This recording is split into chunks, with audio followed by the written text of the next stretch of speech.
Welcome back to the Huntech Pro Podcast with me, Johan Smith, as your host. We want to give a huge shout out to our presenting sponsor today, My Trophy Room. Preserve your proudest moments with the app's seamless photo features, designed to display your hunting trophies like never before. Download My Trophy Room from Google Play or Apple App Store.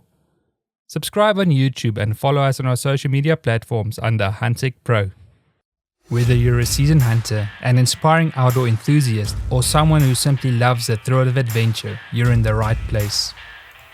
Join us as we bring you exciting stories from the wild, expert insights into hunting and shooting gear, and a front row seat to some of the most exhilarating hunts around the globe. So grab your favorite drink, settle in, and get ready to immerse yourself into the world of Huntech Pro, where every hunt has a story, and every story is worth sharing. Let's get started. Guys, thank you for joining another podcast today. And since I've started with the podcast, you guys would remember that I said I'd like to share stories from people from all around the world. Or we met them on a hunt, or we've met through social media. But I think it's great to share another story with you guys. So today I'm chatting with Richard Fleming. And I met Richard back in 2022 when he came to hunting in South Africa. Richard, thanks for joining me on today's podcast, man. Thank you, Johan. I'm glad to be here. Thank you again for making the time to do it with me. I know you've got a busy schedule as well. So, Richard, I think this would be a great topic to start with. Where did you start your archery journey? My archery journey, it started back in when in my teenage years. Me and a friend of mine decided that if we started bow hunting, we could hunt a whole month prior to gun season coming in, and it would give us extra time in the woods, extra time to scout. And so we went out, bought bows, had no clue what we were getting into. And it just give us an opportunity to be in the woods a whole month earlier than what it would if we only gun hunted. So that's where it started. Now, if you want to know where it's went to from there, it's a short story. Can you remember the first bow you bought back then? Yeah, it was a Bear Whitetail 2. Bought a Bear Whitetail 2. Bought it from Walmart. Probably paid maybe $116 for the thing. And we shot 100 grain thunderhead broadheads, and draw length's probably way too long. Bow probably was never in tune from day one. And I don't know, maybe that's what helps you shoot better, is when you start off with shooting stuff that's just not set up. Yeah, no, I remember my first bow also wasn't some of the best, and you had a lot of frustrations in the beginning because you know where you aimed, but your shots aren't going where it is, or you know you were dead. You were so secure on that last shot, but why did the arrow hit low right or something like that? So actually shooting those, cheaper bows back then helped you to adapt to shoot better today. I think that's a true statement. We're also back then, we were shooting aluminum arrows. So, if you missed your target or hit something that wasn't supposed to be hit, you pretty much were bending arrows. So we never shot straight arrows. I mean, everything was bent. So it wobbled when it's flying through the air. Those are great days. Yeah, like I said, it's for me the same. It's back then when I started, we didn't shoot some of the best products back then, but that has helped me to be a better shot today. But can you remember your first bow hunt, maybe? Because you mentioned that you guys opted to start bow hunting so you can start your hunt earlier. Can you remember how was your first hunt when you started back then? I don't remember the exact first hunt, but I do remember my first animal that I took with a bow. And it was, we were hunting on public land.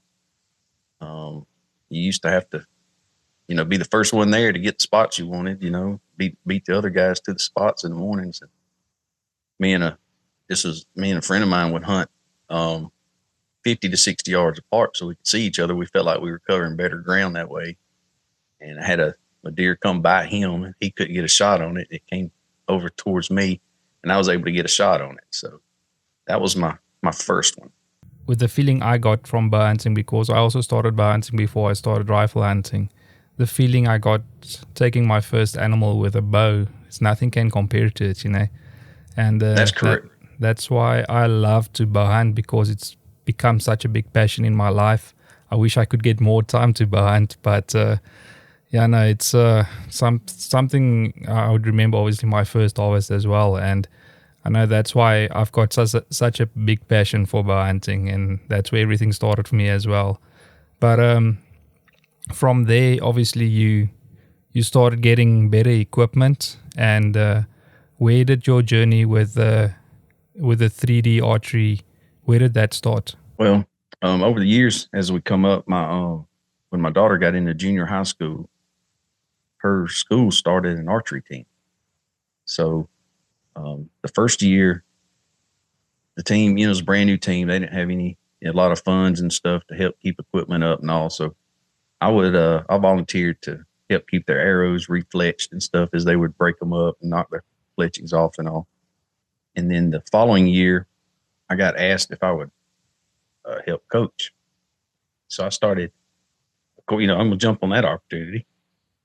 So I helped coach her my 8th grade year, and working with those kids was great. I probably would have been a school teacher if I'd have known I'd enjoyed it as much as I did.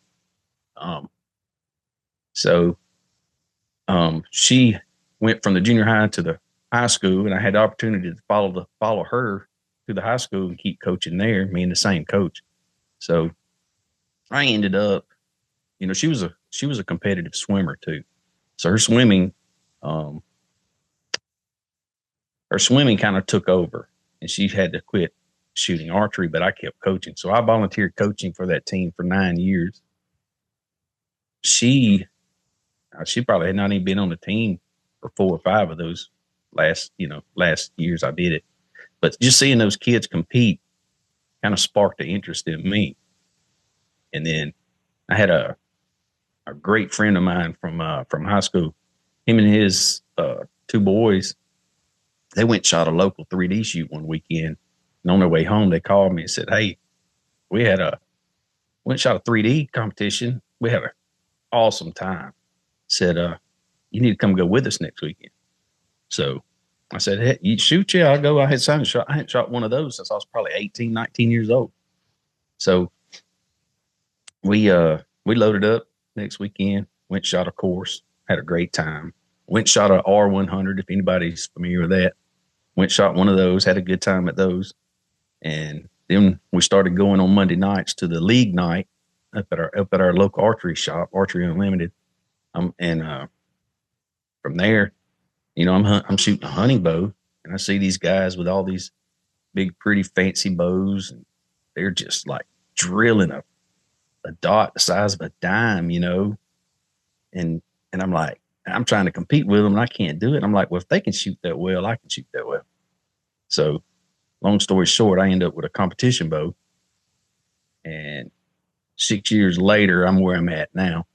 I shoot on the Archery Unlimited shooting staff on their shooting team. So I travel around, shoot, compete, represent the store.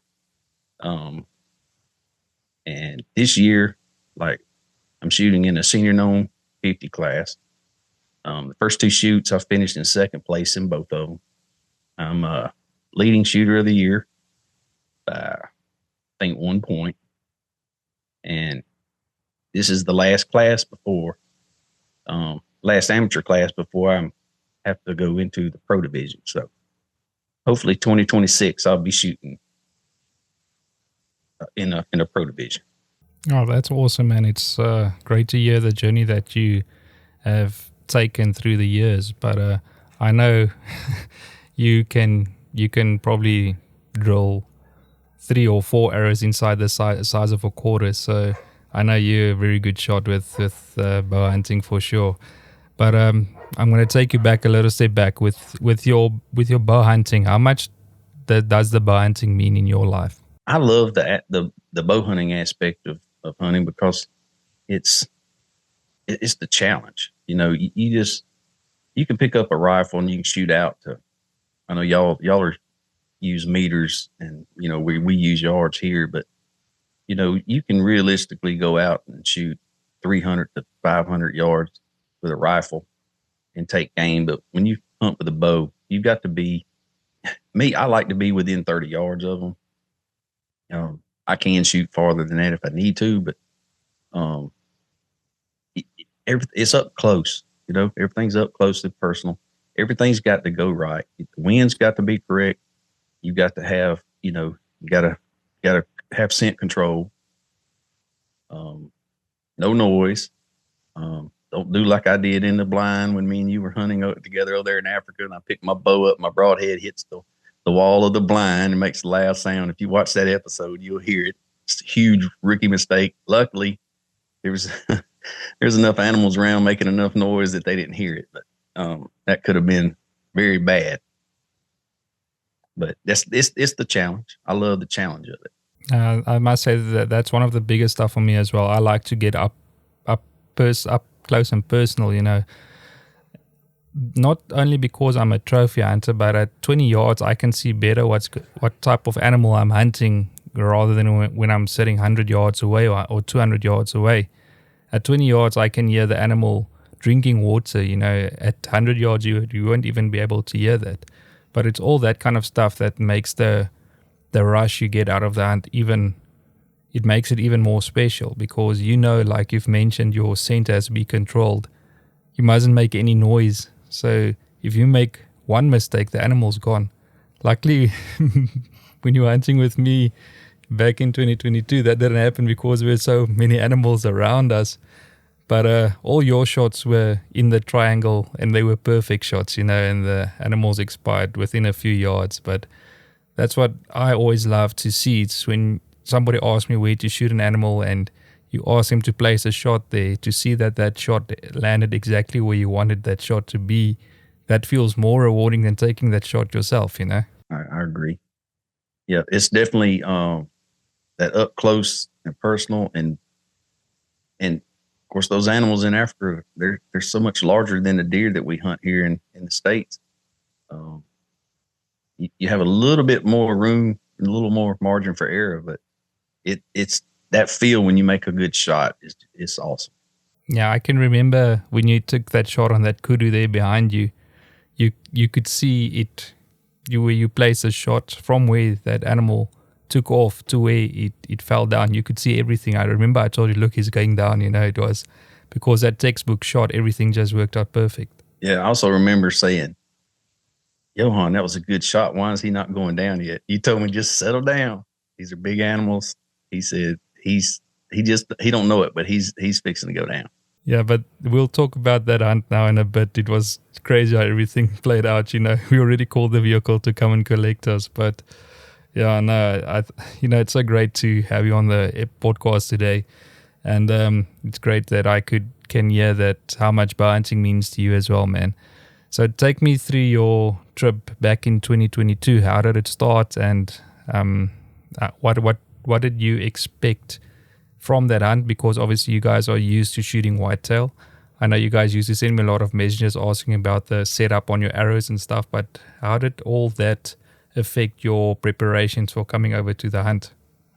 We got that hunt. The hunt, I won the hunt through the contest that Treason, Huntech Pro, and MPZ put on.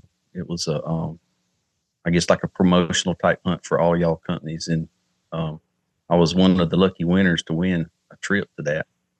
And so I had never even thought about going and hunting in Africa. Never thought it would even be possible. I mean, it's almost like, to me at that time, doing that would have been like taking a trip to Mars or something, just something unreachable, just never even thought about it was possible.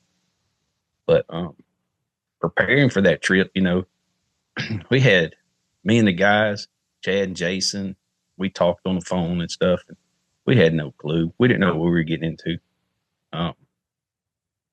Everybody over here is asking, what kind of vaccinations you have to take, and I was like, there's nothing, we didn't have to do anything. Other than we had to have a COVID shot to get back into the States. But in preparation, we just, I did my normal thing. I practiced, I shot, talked to you, and of course, Mike and Joe and them. I had not talked to Joe much about it, but talked to Mike on our Zoom meetings about, we was talking about what kind of broadheads to bring. What do we need to shoot? Because he just didn't know. And the plains game, you pretty much use what we use hunting whitetail deer. I did turn my bow up to 75 pounds just to have a little more power behind it. I just felt like I needed it, and I have no problem pulling that weight anyway. So just practice to make sure. The more you shoot, the more confidence you have in your shot. So, do yourself and do the animal the justice of practice and be ready for the opportunity when it comes. That's the best advice I can give anybody on that as far as that goes. It helps me a lot that you guys actually take the information we give you guys to how to set up the bow properly, all your arrows set up and stuff like that, because you get guys that come over here that want to shoot a kudu with 45 pounds with an arrow weighing 300 grains, So that there won't be enough kinetic energy to penetrate the skin and to hit the heart and lung. So that's why we obviously want the arrow weight to be over 550 grains. And the best thing, obviously, we like is to shoot a fixed broadhead, is to get more penetration. But lots of guys have had a lot of success with mechanical blades as well. Just with a fixed blade, we know we've got a little bit of cutting power through a rib bone then, where a mechanical broadhead can deflect with one of the blades opening up or stuff like that. But I think we can talk about. I think I sat with you the first afternoon or the first morning where we shot that blue wildebeest there behind you. Take me through that hunt. How was that whole experience for you? Yeah, there's my wildebeest. That was a great hunt that morning. We saw a lot of animals. He actually come in pretty early, and the day before that one, when I was sitting there, I had some wildebeest come in, but they stayed on the other side of the watering hole, which was, if I remember correctly, it was probably around 45 yards. And we're sitting in the blind that morning, and the wildebeest come in from our right. I happened to see them out the little square window hole that was on the side, and I was like, wildebeest. And so here we go. We get, we start getting ready. You're getting the cameras ready, and I'm getting ready. And they come in, and they just like, they rushed into the water hole. It was a herd of them, and we're trying to find the bull, and I'm trying to find a bull, and being such a rookie too, hunting in Africa, they all look the same to me. I'm like, which one is the bull? And it took us a minute because the way they were all intertwined and moving, they never stopped moving. They just moving and drinking and moving and drinking. And you finally picked out the bull, pointed it out to me, and we watched him. And when he got finished in the water, he kind of come back out of the hole, and he just walked and gave us a perfect broadside shot. I was amazed at the size of the animal, the penetration we got with an arrow. I mean, when I made this shot, the arrow, it was a complete pass through. So, I hit a good shot on him though. It's something I'll never forget. Yeah, I could remember that shot was perfect. The problem with when they came into the water, they were all bunched up like that. We struggled to see where's the bull, and because the mature blue wildebeest cow's horns are also sometimes thick, it's difficult to see which one is a bull and a cow, and it's easy to make a mistake. But luckily we were able to spot the bull, and I remember that shot was perfect in the shoulder, in the triangle, and he didn't run far where he expired. Watching back on the episode, of course I've watched it numerous times. Going out that morning, you had told me, you said, hey, we need to get some shots on camera today, or we're not going to have enough footage for the episode. So I was like, well, we'll make something happen, And if you watch that episode back when we make the shot, because it's a split screen. You got me in the camera and you're in the camera, and you do the fist bump. That was pretty cool. Because one, we had a good shot. We had an animal up close, and we made a good shot, which is good when you're producing video like that millions of people are going to watch, or thousands of people, ever how many, all your viewers and subscribers, you want to make good shots. You don't want to have stuff that's not, not good. It gives anti-hunters too much to get on us about, so I was glad I was able to make a good shot on it. Yeah, that was super special, man. But that's what always makes these hunts so memorable, is that we can refer back to the episode, that people can go watch it, And while you guys are listening to this podcast, I will put it in the description link as well, so you can watch this hunt where Richard shot that blue wildebeest. But I remember the next day I was hunting with Jason, I think, and that night at camp, when I came to the camp, you asked me, is this a good kudu to shoot? And I was like going crazy, like, man, Richard, why didn't you shoot the kudu? Well, being the tracker that was with me that day too, he was the same way. He's like, good kudu, you shoot. I'm like, no, I'm not going to shoot him. But that kudu come in and stayed in front of us. I've got pictures and video. And like I say, I was a green pea. I had no clue where I was at and what I was doing. I had sent the pictures and video to my buddy Chris, and he said, did you shoot that? I said, no, I didn't shoot it. I let it walk. He's like, are you crazy? And I said, well, I didn't find out how crazy I was till I got back to camp. Now everybody here is going, man, you're crazy. And I didn't realize what that, the animal I had in front of me. I really didn't. I was just glad to be there. I could have went over there and not shot the first animal and I had just as good a time. But that kudu come in, and so everybody's like, we cannot believe he didn't shoot that kudu. And I said, well, if I'm going to go back to the same spot the next day, and if he comes back in, I'll shoot him. And so you were with me, and we went back, and we had some luck on our side that day. He come back in with us, so made another good shot on it too. Yeah, I'm very glad actually how it played out, because we were able to get that whole hunt on video as well. So the previous day, I remember when you told me it came in from the right-hand side. And I remember we were sitting there, we already called the vehicle to come and collect us.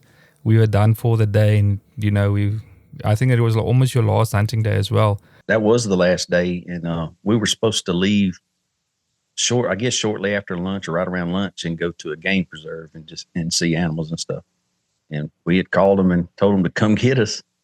And then the kudu starts coming in, and you're trying to get cell connection to call them and go, stop, don't come get us. And they had to be right up the road because it had been a minute since we had called them.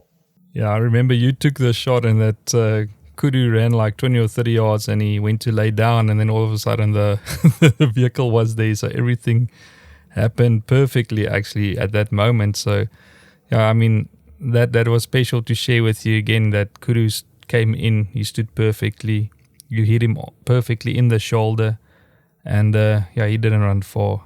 And but what was special, man, is the time that I got to spend with you in the blind, and we were able to capture that whole hunt on the episode of Huntech. That was really special for me. Yeah, it was a great time. You remember the first, that was we sat in the blind together twice. The first time we sat it in there, we didn't see a whole lot of animals, but I think it's because me and you talked so much the whole day. Sharing life stories and talking about our faith and everything. I mean, that was so special, man, and it's not a lot of time you get to share your faith and life experiences with people, but when I was able to share it with you and see how emotional you got about it and everything, that meant a lot to me as well, man. Yeah, it was a great trip. I need to do it again. Yeah, we need to set up something like that for sure again, man. But tell me, like the experience you've had now in Africa, hunting like that, what is different for you now back home? I mean, obviously you will start to pattern your deer and stuff like that, but how would you get a spot to make a I don't know if you're allowed to put out corn in the state that you stay, but how would you go to set up for a whitetail hunt? Well, we several years back they did start allowing baiting, and I live in Alabama, and they did start allowing us to bait in Alabama. So we have on my little small lease I have, we have feeders set up and cameras on them. The main thing with cameras is we like to run those just to kind of see what mature deer we have in the area, and what kind of pattern them by the times they're coming in and out. But as far as bow hunting, I really think you're not gonna. I'm not gonna say it can't happen, but it's a lot harder to shoot a mature deer over a feeder. So the way I try to hunt them is I don't hunt over the feeders, so to speak. I kind of hunt trails and travel corridors, bottlenecks, and funnels that kind of feed to the feeder. Because if you got doe coming to the feeder, the bucks are gonna come in looking for doe, especially when you got the rut going on. They're gonna come to those feeding areas and sites to find their doe that they want to breed, but they may not necessarily come to the feeder. So I think you'll have a lot better luck if you don't hunt over the top of the feeder and get off of the feeder a little ways. Maybe not even have it in where you can even see it. Deer may not, a mature buck may not come in, but 100, 150 yards within the feeder. We have so much, there's so much food in the woods down here for them anyway, with acorns and just other vegetation that grows. The deer have plenty to eat. So, we supplement minerals and stuff like that too, just to help. It's almost like people that raise livestock and stuff. You're trying to give these deer stuff that benefits them and makes them grow better and have a better life too. So, kind of way I do it. Me and the guys that hunt with me. Now that's very interesting to hear, because I would expect you to sit over the bait, but it makes sense, like you said, the mature buck might not come into the feeder, so you'll be off from the feeder. So it makes total sense that you won't actually sit over the bait then.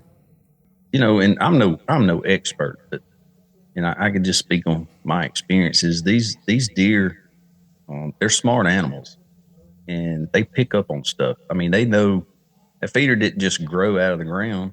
Something put it there, and they'll come in and check it out. You may never see them. They may be standing over in the woods, but they're observing. They're going to figure things out, and they don't survive to be 6, 7 years old because they're stupid. It's a challenge to hunt them. You've come over here and hunted a few times, so you know what I mean. They're not easy. Yeah, from the experiences I have had over that side, man, it's way more difficult than hunting over here in South Africa. I mean, that's what I wanted to ask you. Or like, what is the difference that you've experienced? Obviously, you were sitting over water with the hunts that I were with you. So in the winter months, the animals have to come and drink water because that is their water source, But the times that I've hunted in the States, the first year was like, I think it was in autumn. I mean, it was super hot there in Georgia where we hunted. And seeing that the bucks only come out of the woods like last light was something I had to get used to. And the year after that, I hunted inside the woods over a feeder. There I saw a lot of movement again of different bucks that came in, but it wasn't big bucks. It was the younger bucks that came in. We did see mature buck, but they used to hang out in the further away from the feeder, like you said. That's how you would hunt them. And yeah, but it's for me, it's way different than hunting here in South Africa, and that's why everything plays such a big part hunting them. If you're sitting in a ladder stand or in a climber, your camos is one of the most important stuff. Your scent is even way more so important, because I'm not used to animals looking up at the trees, There I saw the bucks looking up in trees. That was so weird for me to see. But that's why I love hunting in different countries, is you learn how their species adapt, and at the end of the day, it will make you a better hunter. Right, yeah. the deer, they learn. They know if they've ever walked through and let's say you're hunting over a feeder, they come into a feeder and you make a noise in that stand and they look up. Well, if they ever come back to it, they're going to check that same tree you're sitting in. They're going to look at it. I mean, these hunting blinds we hunt in, they'll walk in and they'll look at these hunting blinds. And as long as you sit still and not move, that you're pretty much okay. But if they see any kind of movement or get any kind of scent, get uncomfortable, they won't hang around. They'll leave. So, and then you have to be careful too, because just like in Africa, when we were hunting there, and there was a bird that just kept making all kinds of racket, and you told me that was the alarm for the bush veil. He's letting everybody know that something's not right. We have the same thing with squirrels and birds, and if they sense you're there, they'll alert the deer and let them know too. Yeah, the great go-away bird, the alarm system of the bushveld, man, we hate those damn birds. Yeah, they're loud too. So tell me about like, I know hunting season's only later for you guys back there, but how do you juggle everything between the 3D shoots and spending time with your family and your hydro clean business? How do you manage time for all that stuff? Our 3D shoots usually start in February and they run through August, maybe the 1st of September. So during deer season, the 3D archery is not going on. So we don't have that to contend with. There is indoor tournaments that go on then, and I haven't really gotten into that other than just shooting at our shop. I was wanting to go to shoot one this past year in Lancaster, Pennsylvania, but I didn't get my finances lined up to where I could do it, so I didn't go. But yeah, I do work a lot. I have what I call my real job. I work 7 days straight, and then I'm off 7 days, 12-hour shift, work 84 hours in 7 days. And then when I'm off from there, I have a mobile pressure washing business, Hydro Clean. And 5 of the 7 days I'm off from there, I try to be spraying water somewhere. Like when we get done with this, here's my shirt. When we get done with this, I got 2 houses to go wash today. So I stay busy. But it's helped me fund my archery addiction, I guess you could call it. Luckily now I'm getting to where I shoot well enough that some of that is kind of paying for itself a little bit with winnings and stuff like that from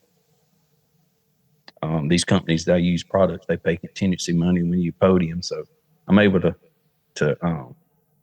take advantage of that. Working like I do, I got both my girls. I got 2 daughters. They're both in college, so it's helped me. It helps me fund that, help them, and just do what I got to do. Just stay busy. I stay busy. I got a brother that's the same way. We work all the time, but it lets us. We work hard. We play hard. So, and luckily too, my job where I work, I'm in the wastewater field, so I'm a wastewater operator. Luckily there with my vacation time and stuff like that, if I need to, they're great about allowing me to be able to take off for a few days to go shoot when I need to. So, it all works out. Now tell me with your 3D archery, now that you want to move over from the amateur division to the pro division, what will it take to make sure you stay on target with every shot? How many arrows would you shoot in a day? I when I get off in the evenings, I'll come home and I'll get in the yard and I'll shoot till dark.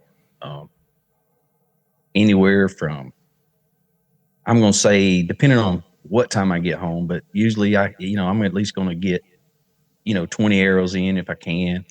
I need more than that, but I get what I can. 20 to 50 shots definitely a day during the week.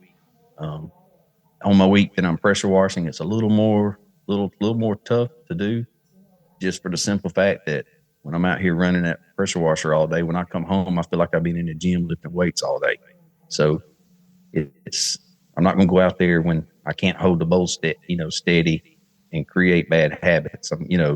So some days I don't even get the opportunity to shoot, but um, I'm going to have to get more discipline once I do. I need to do it now, but I'm going to have to get more discipline in the when I get into the pro division, that I'm just going to have to get up early in the morning when I'm on the week that I pressure wash, and I need to get in the yard and shoot before I actually go out and work and get my reps in the morning and not in the afternoon.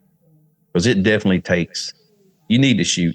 And it's not necessarily shooting at the 3D targets, but you need to shoot and constantly work and focus on your form, your shot execution, your release. There's so many little things when you're trying to hit. I mean, we're trying to hit a circle the size of a quarter at 50 yards is a class I shoot in, and you're trying to hit that circle on the side of a black target, and you can't even see the ring. So when I'm out practicing, I'm studying these animals, these 3D animals, and learning where I need to be aiming so I can hit what I can't even see. So it's a challenge. And then, I'm getting older. I'm 52 years old. They see I got glasses on. Our eyesight is not as well as some of these younger guys. We're using binoculars and looking, and they're standing back there and telling you where they're, look at this little crease in the target. It's right there. And I'm like, how do you even see it? You don't even have binoculars. So everything's a challenge. You're getting older. Eyesight's getting worse. But I still feel, even though I am 52 years old, I'm still getting a little better. I haven't reached to where I've went over the top. I'm starting on the downcline. I'm still getting better. So I'm just gonna keep pushing till I can't do it anymore. Yeah, I think the big thing that stood out, what you said now, consistency is key. So the more you can do everything right every time with every shot, the more consistent your shots will be. But I've got all my trust is in you. I know you will have a great season this year, and hopefully next year this time, I know you'll be in the pro division. So best of luck with all the archery shoots, man. Thank you, sir. So tell me, what is next for Richard? I know in September there's big news coming. You can give me too tough. Oh man, so awesome to hear that you're going to become a granddad in September. But I think that's going to be such a big blessing in your life. Yeah, we're looking forward to it. They said the day when you become a dad, and they say that's such a big part of your life, but they say the day you become a granddad, that's even bigger. So I'll wait for you to let me know how that feeling is. It's great. I'm excited. My wife's excited. I raised 2 girls, so now I get to try with a boy. Well, I have a grandson. No, that's awesome, bud. So tell me, what is your future hunting goals and trips for the year? I normally take a regular trip to the state of Illinois with a friend of mine. We go up and hunt. At least we go at least for a week in around the second week in November. Sometimes opportunity to go up in late October, but normally it's just that second week in November we get to go. That's really the only trip I have planned, or ever, unless something else comes up that I can afford to go do. But other than that, I got at least 350 acres here close to my home, and we spend a lot of time out there working fields and working that. But other than that, that's all I've got. I've been invited to go back to hunt in Africa, but it's just with 2 kids in college, and I mean, it's just everything's expensive. So we're gonna put that on hold for now, and definitely gonna go back one day, but it's not gonna be this year for sure. Yeah, I know with all the stuff you've got going on, man. I mean, your 2 daughters in college and all that kind of stuff. Hopefully in the future, we've got plans again to sit in a blind and share a campfire.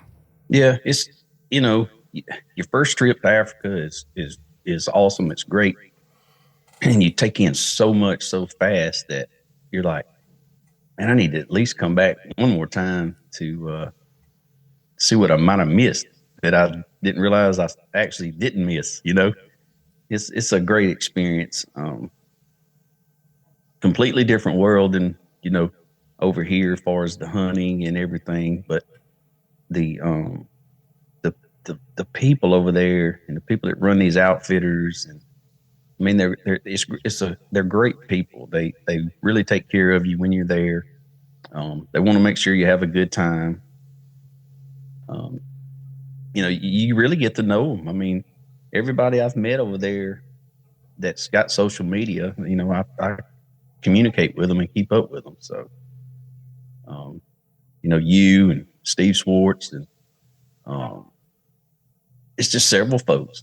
We communicate, and of course, like me and Chad and Jason and Laura Lee. I mean, we all, we still communicate. I don't communicate with Laura Lee as much as we do, but she keeps telling me, come to Hawaii, come down here, so, it's just a trip like that. You meet some good friends. It's how I met you. It's how I really got to know Mike and Joe with Treason. And me and Chad Miller, he's in Pennsylvania. We're probably 14 hours from each other. Me and him talk numerous times a week. So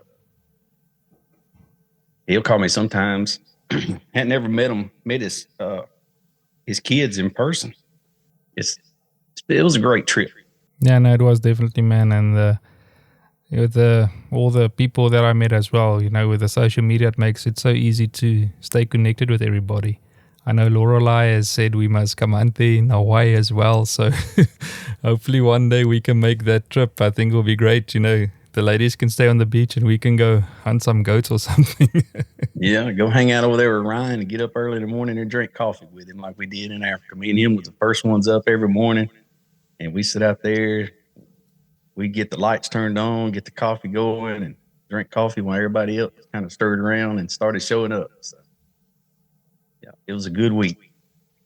Yeah, it was definitely, man. But I think there's a segment of the podcast where we ask the guys to give some advice for aspiring young bow hunters. Do you have any advice for our listeners? Yeah. If you don't own a bow, get one. Shoot it as much as you can. Get involved with a local archery club. There's, in the state of Alabama, and I'm sure other states, there is a 3D archery competition going on somewhere every weekend. And sometimes you'll show up at these things and you might be a little intimidated because everybody's running around in a jersey and looks like a pro archer.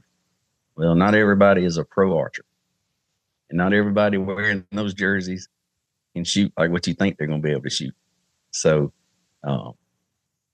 shoot your bow, go have a good time. The archery community is a great community to be involved with. Everybody will help you. If you have questions, they're going to answer your questions or help you. We compete with these guys every weekend, and although we're competing against each other, we're still pulling for each other to shoot good. So we really push each other to be better archers. So yeah, it's a great community to have your kids involved in too. You don't have to. It's kind of like when we used to go camping a lot. You go to a campground. There's a lot of good people that go to campgrounds, and it's kind of a safe place. You don't have to worry about people stealing your stuff when you're in you wouldn't believe it. You go in these buildings at these places, they have signs on the doors, don't bring your equipment in, because everybody's walking around with a 30-inch stabilizer hanging off the front of their bow. And so there'd be 20 bows sitting outside the door. Nobody messes with your stuff. If somebody's standing there and somebody wants to hit it and knock it over, somebody can catch it, they're going to catch your bow to keep it from hitting the ground, stuff like that. It's just everybody looks out for each other. So, but yeah, get involved with it. It's a great sport. It's growing. The Olympics now have got we're going to have the team competitions coming back for compound bows in the Olympics for 2028. So that's going to be a huge growth for archery. It's going to get a lot of attention, and a lot of people are going to be involved in it. If you have see where a ASA Pro-Am is close to where you live over here in the States, man, just go attend one, walk around in the village and look at all the vendors that are there and the equipment that's there. It's not every day you can go to an event and have one of the pro athletes walk out and just stand there and talk to you and answer any questions you got. But it's there in archery. You can go up to the biggest names in the game, and they will help your kids and talk to your kids. Now, do you mind sharing your setup of your competition bow? Yeah, I can. I got it sitting right here. This is my room where I got all my animals and all my hunting gears in here. So it stays a mess. But yeah, I shoot a Matthews Title 36. I shoot Shrewd stabilizer bars, front and back. I shoot a Hamskea Trinity fall away wrist. I use an Excel sight bar with a Shrewd scope. I shoot a 6-power lens in it. I use stand releases. Right now I'm shooting a stand Perfects. I've got a stand Onyx thumb clicker ordered. Should be here this next week. I'm going to move to the next one because my Perfects, they don't make it anymore, and it doesn't give me a problem, and I love the release, but I've been using it for several years, so I'm going to upgrade my release. But stand makes an awesome release. I use an ETAC light for my for my lighted pen. Got to have it in low light situations, and also in bright light. You have to turn it up when it's bright outside. So I think that's my whole setup right there. But I've got this. Well, there's both my bows. I still have a TRX 36, and then my hunting bow is a Matthews Lift X 33, and I shoot XL landslide sight on it, and a QAD Exodus rest on it. So I've got the right equipment to do the job. I just have to do my part. I'd say I wouldn't have any of this or be able to do what I do if it wasn't for Archery Unlimited helping me and asking me to be on their staff.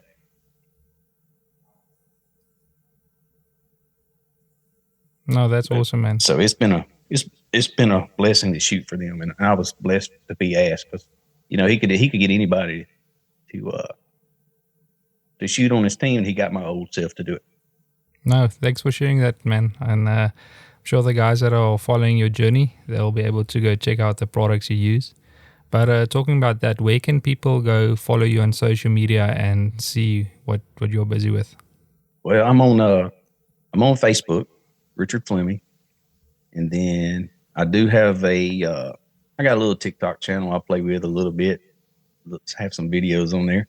I don't even know what my sign is on there, but it's Richard Fleming. You can find me. You'll see I have archery videos and a couple of cooking videos and a couple of pranks and stuff I've done on my wife over the years and things like that.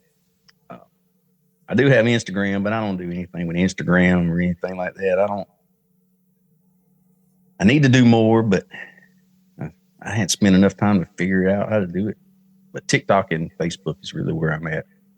No, awesome. No, but just thank you again for making time today and sharing your journey with me. And back in 2022 when we met, I was glad that we could chat about that hunt again, and hopefully in the future we can plan some trips together again sometime.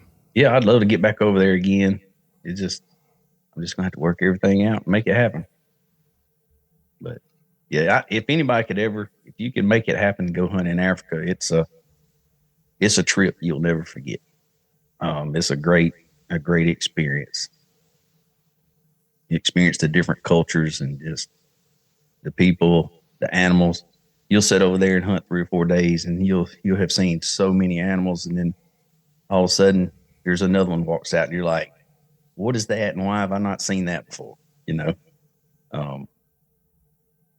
I've told other people, I said, there's one thing about it. I said, you can pretty much bet that the ark landed somewhere over there because there's so many different animals over there than there are over here.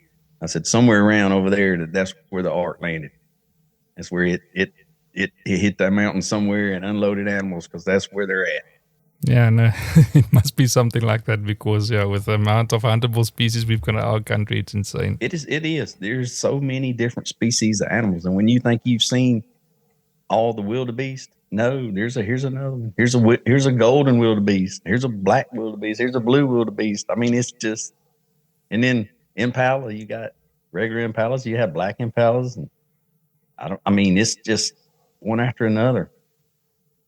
Roan antelope. I mean, beautiful animal. Looks like a gemsbuck in the face, but totally different. It's just the animal species over there it's amazing.